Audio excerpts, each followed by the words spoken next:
Everybody, welcome back to another episode of Shifty's 49ers Talk. In today's video, I'm going to give you my Week 5 NFL Power Rankings. This week will be slightly different. I'm going to do my bottom 5 teams instead of just the bottom 3, and I'm also going to do my top 10 teams as usual. There is a lot to talk about in this video, so let's not waste any time and let's jump right in. We are going to start off this video with my bottom 5 teams, and coming in at 28th overall in the rankings, 5th from the bottom, I have the Chicago Bears. Now, the Bears on Thursday Night Football were able to beat the Washington Commanders. It's their first win of the season. It's their first win. They had in 15 games. They had lost 14 consecutive games. Here's the good. Justin Fields, the last 2 games, has looked really good, especially statistically. He did have that one bad fourth quarter against the Broncos, but overall he's looked a lot better, looked a lot more comfortable in the offense, and that's without Chase Claypool. And now they've gotten rid of him. They traded him to Miami, and I think that's a really good thing for Chicago. He was just really bringing down the locker room. The Bears looking a lot better, and this could be a team that, look, they're not gonna go to the playoffs or anything, but I think this could ultimately be a team that's one of those dangerous teams that you don't want to play if they can gain some confidence. Really, the question this year for Chicago is Justin Fields the guy moving forward? Now, coming in at number 29 overall, I have the New York Giants, and weirdly enough, this actually feels really high for the Giants. They have the worst point differential in the NFL. They have played a lot of really tough teams, so you have to give them that credit, but they just haven't looked good at all. Daniel Jones is looking like a massive mistake, giving him that big contract extension. You have Saquon Barkley injured, who is their best player. Andrew Thomas, their very good left tackle's injured. They're just a complete mess. Brian Daboll, I don't know really what's going on there.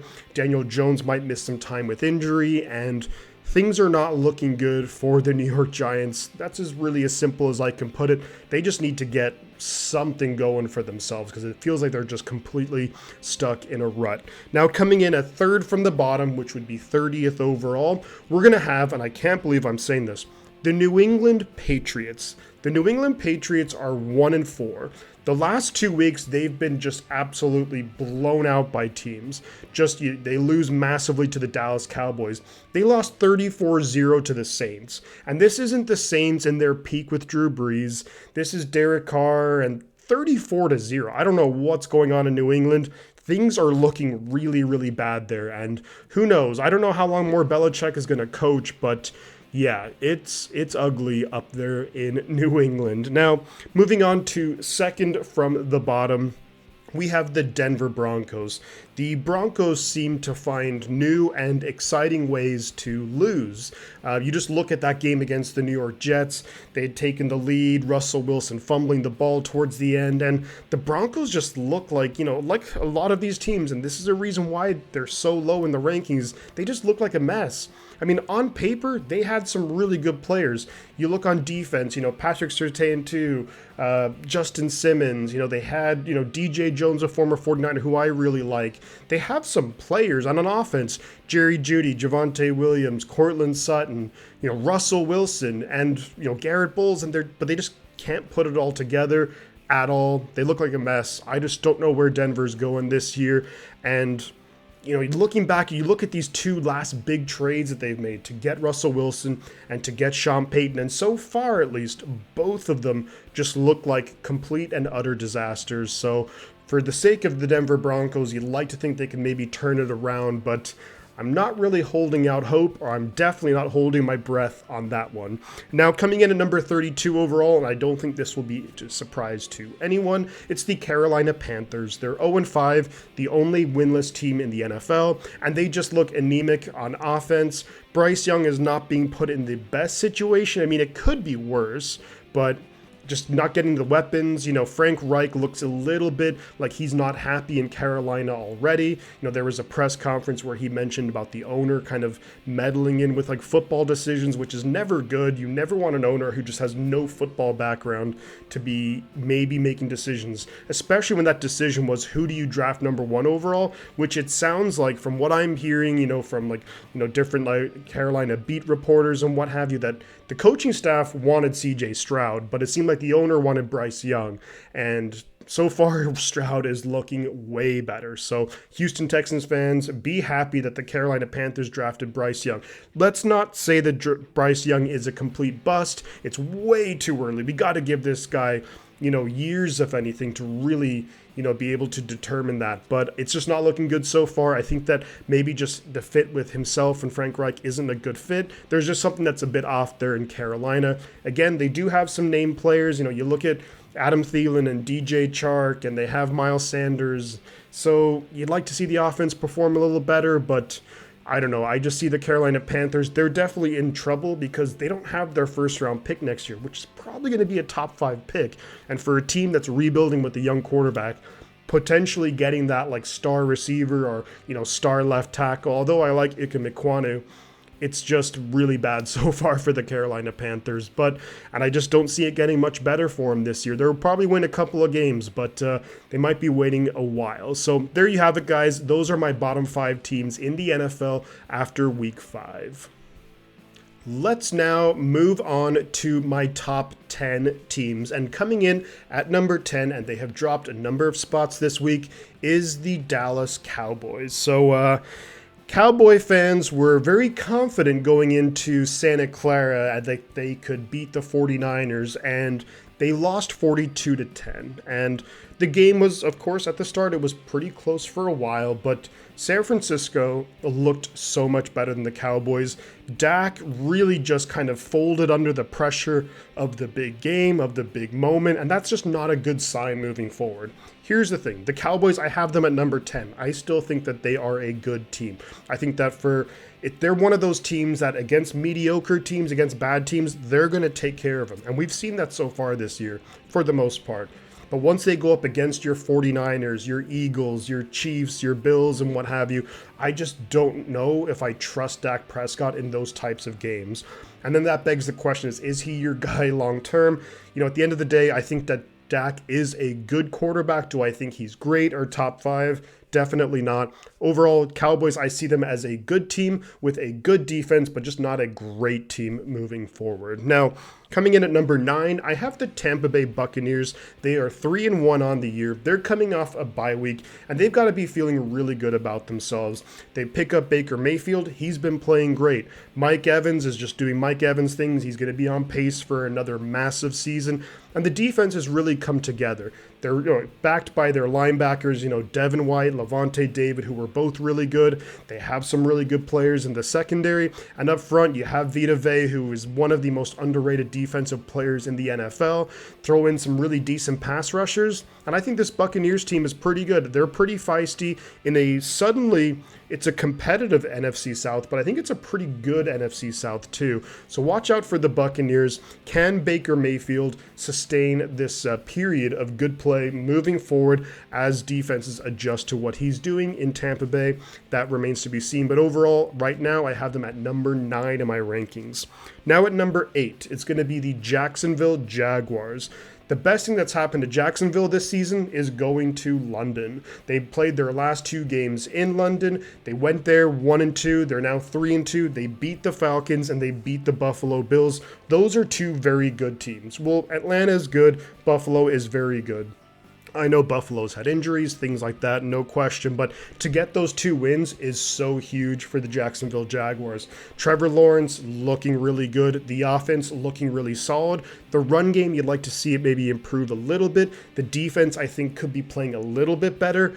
I think that the Jacksonville Jaguars are absolutely one of those teams that in the next week or 2, don't be surprised if they make a trade for a big-time player from a team that's maybe looking to rebuild. I think that they need 1 or 2 more players, and they could really make some moves in the AFC, and suddenly the AFC, is it the dominant conference in football? I'm kind of leaning towards no. I think it's pretty even now. For the last few years, I would say the AFC had the upper hand, but now I think it's a lot more close. Coming in now, though, at number 7 in my power rankings, I have the Buffalo Bills, and they are also 3-2, just like the Jacksonville Jaguars. And the Jacksonville Jaguars just beat Buffalo. So why is Buffalo ahead of them in the rankings? Well, Jacksonville had already spent more than a week in London. The Bills only arrived there on Friday, which I wasn't a big fan of. If I was the Buffalo Bills, if I was in charge of the travel plans, I would basically say, after their last game, we're going to London. We're getting adjusted to like the time zone difference and all of that stuff. They looked like a team who was sluggish. And here's the bigger issue is that they just have some more really bad injuries. They lost Tre'Davious White a week ago. Now they lost Matt Milano. Who knows when or if he'll be back this season. So like the Jaguars, I could actually see the Bills maybe being one of those teams who wants to make a big trade because they're in a Super Bowl window. They have Josh Allen. They have Stephon Diggs. They have Von Miller. They have so many great players across their roster that they can win a Super Bowl if everything aligns perfectly, even with the injuries, I believe. But they're going to have to swing a trade for someone, so keep an eye out for that. I still think Buffalo's a good team. I just think that they went up against another very good team in Jacksonville, and just the circumstances were difficult, just getting those key injuries. Like on the day, they had no time to prepare for all these backup players to play, so unfortunate. But as of now, I have the Bills slightly ahead of Jacksonville. Now coming in at number 6, I have the Seattle Seahawks. They're 3-1 on this season. They just had a bye week, as well as the Tampa Bay Buccaneers, which we talked about earlier. Look, I think the Seahawks are a very good team. Geno Smith is playing well. Their run game is really, really good. They have weapons. They have DK, they have Tyler Lockett, they have Jackson Smith and Jigba, and the defense, Devin Witherspoon is a monster. For me right now is defensive rookie of the year, him or Jalen Carter. It's neck and neck between those two guys. And they have some other really good players across their defense, and they're really well coached by Pete Carroll. I think that Seattle's going to stay in contention with the 49ers.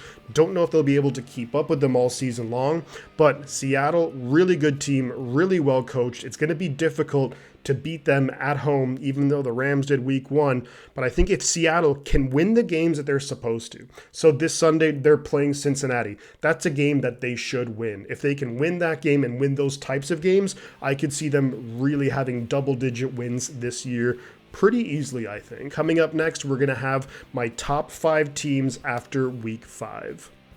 And coming in at number 5, we have the Detroit Lions. The Lions have won 3 in a row. They're looking really, really good. Jared Goff having a great year. Amon-Ra St. Brown, David Montgomery's having a resurgency in Detroit. He's had 6 touchdowns already this year. You look at the offense, and the offense is playing well. The offensive line also really, really impressive this year as they're staying healthy. You look at the defense, and unfortunately, they've lost a couple of players in their secondary. C.J. Gardner-Johnson, done for the year. Emmanuel Moseley, who they just got back. Former Niner, I love Emmanuel Moseley. He's now out for the year with another torn ACL, which is just brutal, and I feel so bad for Emmanuel Moseley. And kind of the question, moving forward, the Lions is, can their secondary hold up? Aiden Hutchinson's looking really good. Absolutely should have been the number 1 pick over Trayvon Walker, and he's backing it up with his play. Lions have some good linebackers, and they're just coached really well. Love the job that Dan Campbell's doing, and Ben Johnson and Aaron Glenn. They are really getting things going there in Detroit. And like what we talk about, these good teams, these very good teams, they're winning the games that they're supposed to. They're dominating against Carolina. They're beating the Atlanta Falcons. They're beating the Green Bay Packers. This is what good teams do, and that's exactly what they're doing.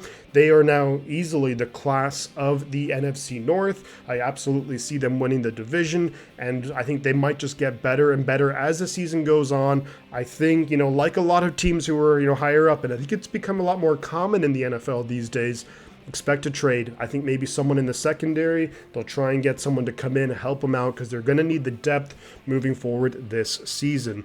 Now coming in at number 4 in the rankings, I have the Miami Dolphins. They're 4-1 on the year. Easily the best offense in the NFL. They do have Devon Achane is going to be injured. He's put on IR, so he's going to miss a number of weeks.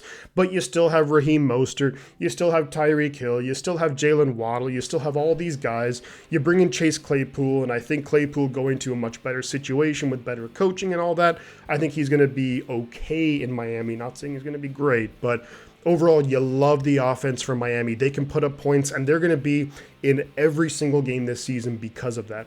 The big question is the defense going to hold up? The defense, there are some good players on that team. You look at Bradley Chubb and Jalen Phillips, and they have some players in the secondary. Maybe when Jalen Ramsey comes back later in the year, that's going to be a huge help. Can they hold up? That's the question. And I do think that they'll get better as the year goes on, as they get more accustomed to the Vic Fangio defense and his schemes. As of right now, though, that's the one kind of question mark I have is, you look at the game against Buffalo, and that's really the big challenge for Miami is, can they overcome Buffalo? They're going to have to play each other later in the year. If Buffalo wins that matchup, they're going to have all those tiebreakers. So that's really intriguing later in the year. But right now, Miami, they're just looking really, really good. Now at number 3, we're going to have the Kansas City Chiefs. They're 4-1 as well. They've won 4 games in a row. It hasn't really been pretty. They haven't been winning in typical Kansas City Chiefs fashion like we've seen the last 4, 5, 6 years, where they're winning like 34-17. They're winning, 40-10, all those kind of, well, they did beat the Bears by that much, but it's the Bears. However, the Chiefs have been in a lot of close games. You look at against the Minnesota Vikings, against the New York Jets, and Mahomes has, uncharacteristically thrown a good few interceptions this year. To me, the big question with Kansas City is, who is their number 1 receiver? I don't know no one's really separating themselves. Rashee Rice, he's got the most targets. He has the most touchdowns for wide receiver. Look, we know Travis Kelce, and he's amazing, and he's going to get so many catches, and he's going to rack up the touchdowns, all that good stuff. But I think what's going to happen is, not that you're going to shut down or completely shut out Travis Kelce, but I think teams, as the season goes on, they're going to say, hey, these receivers, they got to beat us. They're the ones who are going to beat us. We're not going to let Travis Kelce beat us. Can the receiving corps step up? That's a massive question mark. However, one huge positive for the Chiefs is their defense has been playing really well. If you look at that Vikings game, the Chiefs secondary was amazing. Trent McDuffie has taken a huge leap this year. You look, Chris Jones is doing Chris Jones things, and I think the Chiefs defense is a little underrated at this point, but they're looking really, really good to back up a guy like Mahomes and a decent run game with that offense. Chiefs are pretty scary, to say the least. Now at number 2, we have the Philadelphia Eagles. They're 5-0. They're looking really good. They probably have the Rookie of the Year in Jalen Carter. Well, I'll say Defensive Rookie of the Year, Jalen Carter. He's looking great. Their roster is great. They're starting to, I think, put things together. They had an impressive win against the LA Rams. The LA Rams are not a pushover. We saw that as a 49ers going into LA wasn't that easy. We had a tough time for, about 2-3 quarters. Philadelphia, they beat them relatively comfortably. It was close early on, but they managed to kind of get away. I think the Eagles, Jalen Hurts, hasn't played his best football yet this year. I think he's going to get better. And they're just so consistent. They're just so good. They're so deep in their roster. And it just kind of feels like that the Eagles and the 49ers are on a collision course for later this year. And they are going to play each other in the beginning of December 3rd. That's going to be a game where everybody clear your calendars, because Eagles-Niners, that's going to be an awesome game. The Eagles are a great team, and they're proving it this year, and they're 5-0, and they're just going to try and keep winning. Here's a big question, though. Later this year, they have a gauntlet of a schedule coming up, and that's going to be, they have in a row, they have the Dallas Cowboys, Kansas City, Buffalo, San Francisco, Dallas again, and Seattle. All of those teams are in my top 10. That's tough. Those are 6 games consecutively. Not easy. Let's see how they get out of that 6-game gauntlet. I think they're probably going to win maybe, 4 of those, but still not easy. Let's see how they do. And of course, coming in at number 1, it's the San Francisco 49ers. The game against the Cowboys, that was the 49ers' biggest test this season, and they passed it with flying colors, 42-10. Pure domination. The Cowboy defense coming into that game was really, really good statistically. Now look at them. Statistically, they're almost like middle of the pack. That's how good the 49ers were. They just destroyed him. Brock Purdy looked great. Credit to the Cowboys, they did kind of slow down McCaffrey on the ground to a certain degree, but Purdy was just getting whatever he wanted in the passing game. The 49ers defense, we finally saw the turnovers that we were looking for. You force a fumble, 3 interceptions off Dak Prescott. They're making big time plays. The Niners kind of still not racking up the sacks just yet. I mean, Bosa, has like 1.5 sacks on the season. It'll come. Those sack numbers will come. Don't worry about that. The defense shut down the Dallas Cowboys. Outside of that one drive, and there was a great touchdown from Dak Prescott to KaVontae Turpin, and credit. That's like a route that's really tricky. They got a great mismatch at Turpin on Isaiah Oliver. But beyond that, the Niners defense was just pure domination, and that's just what I see with the Niners this year. It's just absolute domination. They're scoring a whole bunch of points. They're not giving up that many points. That leads to, and we do have the #1 point differential in the NFL, plus 99. We've played 5 games. Essentially, we're winning all 5 of our games on average by about 20 points. That is insane. And the Niners, of course, I'm hoping we can keep that up. We have a big game this Sunday at the Cleveland Browns. The Browns defense really damn good. Probably playing the best defensive football so far in the NFL this year. That's going to be a really fun game to watch. And with that being said, I hope you guys will join me for that stream, because I will be streaming that game live. That's going to be a big time game. How does the Niners offense look going into, in Cleveland? Tough place to play. Their crowd's going to be crazy, and their defense has been playing phenomenally, so that's a great matchup. But there you have it, guys. That is my power rankings, the bottom 5, the top 10. Let me know your thoughts in the comments. Let me know what you think about my selections, where I have teams ranked. Of course, I want to hear where you guys have teams ranked. These are always really good, fun discussions to get going in the comments section. I just want to hear your thoughts, and again, give me some feedback on mine. Now, before you guys go, if you haven't already, if you want to support the channel, do drop a like on the video. Feel free to share it across social media. Subscribe to the channel if you haven't already. All that good stuff. I know you guys are going to do it, but I'm going to leave it there. But before I go, I'm going to say 2 things. The butt counts, and I'll catch you guys on the flip side.